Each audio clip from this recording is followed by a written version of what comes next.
The summer of 2016 shimmered with the promise of new beginnings, casting a warm golden light on the landscapes of transition. Across the country, graduates stood on the precipice of adulthood, hearts pounding with a mix of anticipation and nerves as they prepared to leave behind the familiar halls of high school for the uncharted territory of their futures.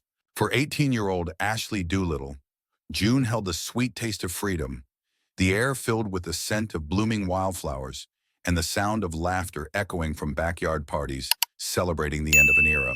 Just weeks after her birthday, the accomplished horse rider and 2016 rodeo lady-in-waiting felt an exhilarating rush as she gazed out at the horizon, her dreams taking flight with each passing day. With her diploma in hand and her love for the equestrian world fueling her ambition, Ashley had her whole life galloping ahead of her, filled with opportunities yet to be seized and adventures waiting to unfold. The thrill of endless possibilities coursed through her veins, making every moment seem ripe for exploration, from navigating the collegiate landscape at Colorado State University to competing in the rodeo circuit where she thrived.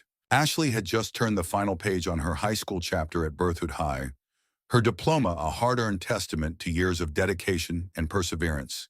With countless early mornings grooming horses and late nights studying for exams, each moment had been a stepping stone leading her to this pivotal juncture. Colorado State University awaited, its doors swinging open with endless possibilities to welcome her into its dynamic agricultural business program. A perfect fit for a girl whose soul was intricately entwined with the land, where the earth breathed life into her every dream. As she envisioned the lush green fields and state-of-the-art facilities, excitement surged within her, igniting a fierce ambition that would drive her forward.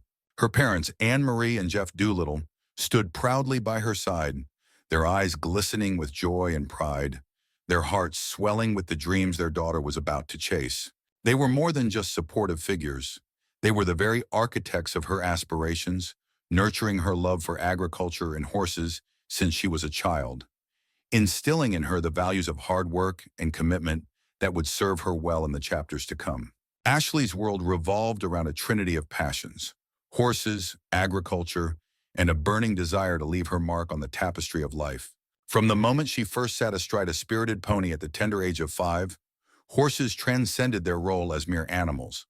They became the beating heart of her existence, embodying her dreams and aspirations. The Doolittle farm, with its sprawling fields and vibrant stables, echoed with the rhythmic cadence of hooves against the earth, creating a symphony of life that fueled her soul.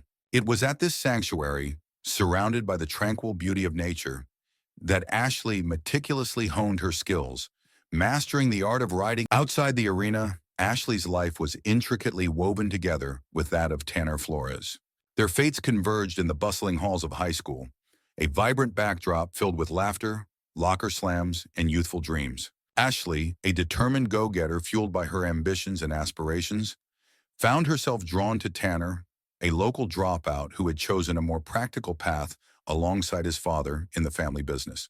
At first glance, Tanner appeared content with the simplicity of his life, offering her a contrast to the frenetic energy of her own ambitions. What started as a promising romance, marked by sweet notes and stolen glances, soon took a disconcerting turn. The initial warmth of love, which enveloped Ashley like a comforting blanket, began to fray at the edges as a growing shadow loomed over their relationship. Tanner's charming demeanor gradually revealed its darker undertones, leaving Ashley to navigate the treacherous waters of emotions and expectations. She found herself entangled in a web of Tanner's insecurities and fears, prompting her to question not only her heart's desires, but also her sense of self. As they spent more time together, Tanner's affection morphed into something more consuming, overshadowing her aspirations and passions. The vibrant dreams Ashley once held for her future began to flicker uncertainly, caught in the grip of an unwavering bond that felt increasingly suffocating. Each shared moment, which once blossomed with promise and joy, began to warp under the weight of Tanner's insecurities and possessiveness, transforming their profound connection into a struggle for independence and identity. Tanner's affection twisted into a dangerous obsession, morphing into something more akin to a prison than love. Control became his weapon of choice, wielded with precision to clip Ashley's wings and diminish her spirit. Each compliment he offered was laced with expectation, and every tender gesture hid a darker motive. He meticulously dictated her choices, determining not only what she wore or how she styled her hair, but also who she could talk to and where she could go. Her friends, once a source of joy and laughter, became potential threats in his eyes, and he would often scrutinize her social interactions with laser-like intensity. His jealousy surged like a relentless tide, constantly pulling at her with an insatiable thirst for dominance. He demanded to know the details of her every interaction, the minute specifics of each text and every call she received, his questions dripping with suspicion and entitlement. "Where were you last night?" he'd ask, his voice veiled in faux concern, yet laden with an undercurrent of accusation. "Who was that guy you were texting? You know I don't like you talking to him." The once inviting conversation spiraled into interrogations, leaving Ashley stressed and anxious as she tiptoed around his sensitivities. What had begun as adoration now felt like shackles, each word he spoke binding her closer to a suffocating reality where her autonomy was perpetually under siege. Ashley, suffocating under the weight of his possessiveness, finally found a flicker of strength within herself to break free from the toxic bonds that had ensnared her for so long. It was a monumental decision, one fraught with uncertainty, but deep down, she understood she had to reclaim her life and independence. However, Tanner refused to loosen his grip, his obsession twisted into a near-manic desperation. He bombarded her with pleas, heartfelt declarations that veered into frantic accusations, and a chilling undercurrent of threats that sent shivers down her spine. Each message was a reminder of his unwillingness to let go, a haunting echo of the power he once held over her. One text, sent ominously on June 8, 2016, served as a dark omen of the potential consequences of her choice to leave. "I hope you realize what you threw away. I'm going to do something stupid now, bye." This message punctuated the heavy silence that loomed between them, a chilling reminder of how far free love had morphed into terrifying obsession. It transported Ashley back to the countless times she had silenced her misgivings, wishing instead to believe in his love rather than acknowledge the danger lurking beneath his surface. The dread of what Tanner's something stupid could be clung to her like a shadow, leaving her on edge as she grappled with her newfound freedom. His words were a desperate attempt to manipulate, an insidious effort to reel Ashley back into his tangled web of lies and deceit. Each message he sent was crafted to exploit her compassion, threatening self-harm in a cruel emotional vice that seemed to tighten with each unanswered call. The chilling notion that Tanner might actually hurt himself sent a shiver down her spine, and she struggled to catch her breath as panic began to set in. Ashley wanted to believe that she could maintain her composure, that the strength she had found in her newfound freedom could withstand his coercive tactics. She agreed to meet him, thinking that facing him again would provide an opportunity to reiterate her decision to break free from his grip once and for all. Yet beneath this veneer of bravery, a deep fear lurked, gnawing at her resolve. The thought that the meeting might turn volatile haunted her. The danger was escalating, and as she prepared for the confrontation, she couldn't shake the feeling that she was walking into an unpredictable storm. Then on June 9, 2016, the unthinkable happened.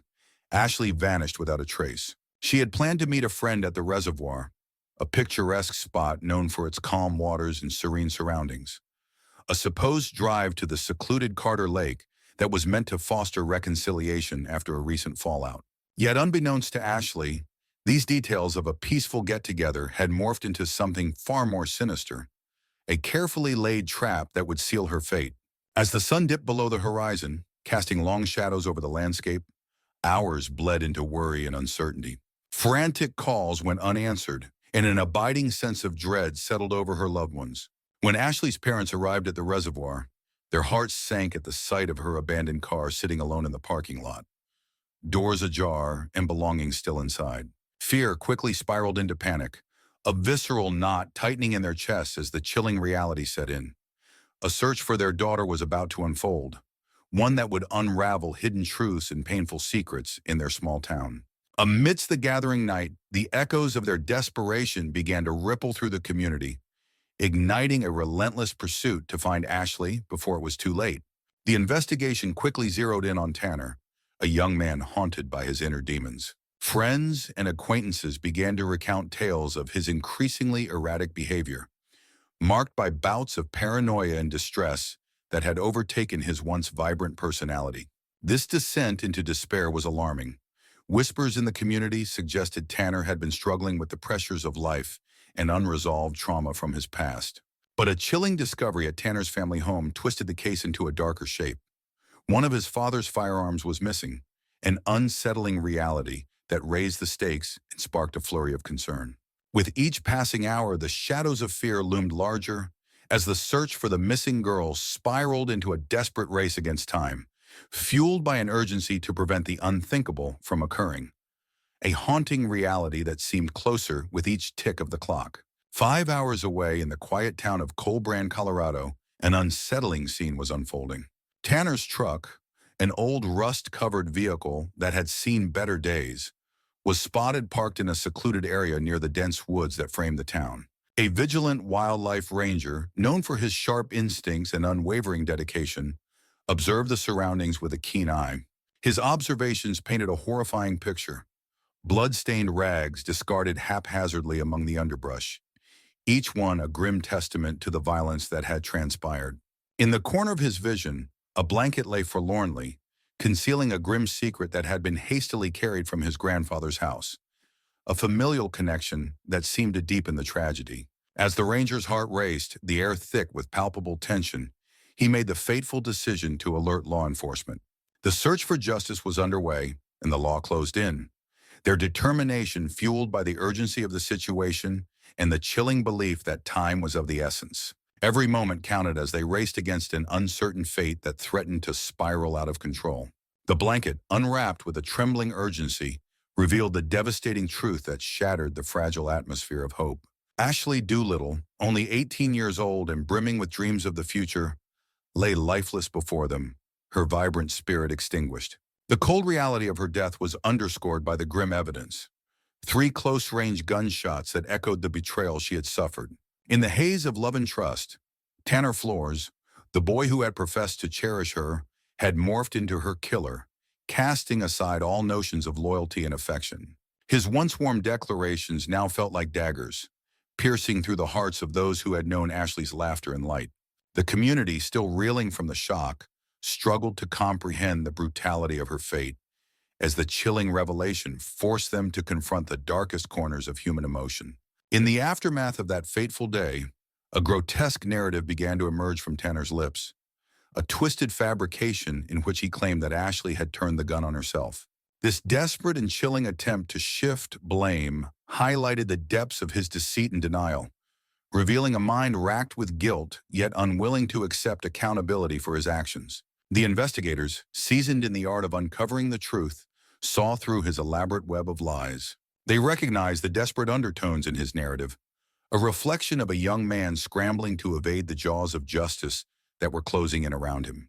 As the pursuit of truth intensified, what became clear was that the reality of that tragic day was far more sinister. The murder had not been a spontaneous eruption of violence, but rather a cold execution, meticulously planned and driven by an overwhelming mix of rage and possessiveness. Tanner's rage had fueled an obsession that twisted any semblance of love or affection into something dark and destructive. Eyewitness accounts painted a harrowing picture of their relationship, one where Ashley was suffocated not just by Tanner's actions, but by a toxic need that had steadily morphed into a chilling desire to control her every move. This revelation cast a pall over the investigation, transforming Tanner from merely a suspect into a symbol of the terror that can lurk beneath the surface of seemingly idyllic relationships. Tanner's trial became a battleground, a volatile clash pitting the concepts of premeditation against impulsive action. The prosecution meticulously laid bare a chilling narrative of forethought, revealing that Tanner had undertaken a reconnaissance trip to the isolated expanse of Carter Lake, armed with his father's gun, an ominous indication of his intentions. The choice of such a secluded location was particularly disturbing, suggesting that he had not only considered the act, but had sought out a spot where the echoes of gunfire could be swallowed by the vastness of nature, leaving no witness to his malice. Throughout the proceedings, the gravity of Tanner's own words resonated like a death knell, sealing his fate in the court of public opinion. When asked about his decision to aim for Ashley's head, he chillingly remarked, "I just thought that it would be an instant thing. This stark admission exposed not just a disturbing indifference to the sanctity of life, but also a calculated move that underscored the depth of his depravity. It painted a portrait of a young man whose psychological makeup was alarmingly warped, a person whose desire for control and dominance over Ashley had culminated in a choice so heinous that it stripped him of any semblance of humanity. The jury meticulously weighed the evidence presented before them, cutting through the defense's desperate pleas for a lesser charge with the clarity of a sharp blade. They recognized the chilling calculation that Tanner displayed, the premeditated intent to extinguish Ashley's vibrant life. Each piece of evidence, from testimonies to forensic analysis, wove a narrative of a man driven by darkness, a stark contrast to the innocence he extinguished. On October 5, 2017, after what felt like an eternity of deliberation, Tanner Flores was found guilty of first-degree murder. The verdict, delivered in a hushed courtroom, reverberated like a thunderclap, an affirmation of justice, but a reminder of the tragic loss. He was sentenced to life without parole, a punishment that echoed not just the finality of his crime, but also the profound impact it left on countless lives, sealing his fate in the same way he had sealed Ashley's. This sentence was not merely a legal outcome, it was a somber acknowledgement of a life snuffed out too soon and a community united in grief. In the wake of the tragedy, Ashley's mother, Anne Marie, delivered a powerful statement, her words echoing with the weight of loss, yet infused with a fierce resilience that exemplified the enduring strength of the human spirit. Tanner did more than murder Ashley, she declared, her voice resonating with both profound grief and unwavering resolve. He destroyed two families, the family from which Ashley came and the family he once claimed to love. In his act of violence, he shattered the dreams of every person who knew her, robbing us of her laughter, her kindness, and her vibrant spirit. This tragedy didn't just claim one life. It reverberated through the hearts and souls of all who loved her. We must stand united not only to remember Ashley, but also to ensure that her legacy becomes a rallying cry for change. We will not let her memory fade, ensuring that no other family would have to endure such profound heartbreak. Ashley's memory became a radiant beacon of hope for countless individuals who found themselves lost in darkness. In response to the troubling reality of abuse that took her life too soon, the Ashley Doolittle Foundation was founded with a mission that transcended mere remembrance. It aimed to shine a penetrating light on the insidious nature of abuse that often lurks in the shadows, educating young people about the vital components of healthy relationships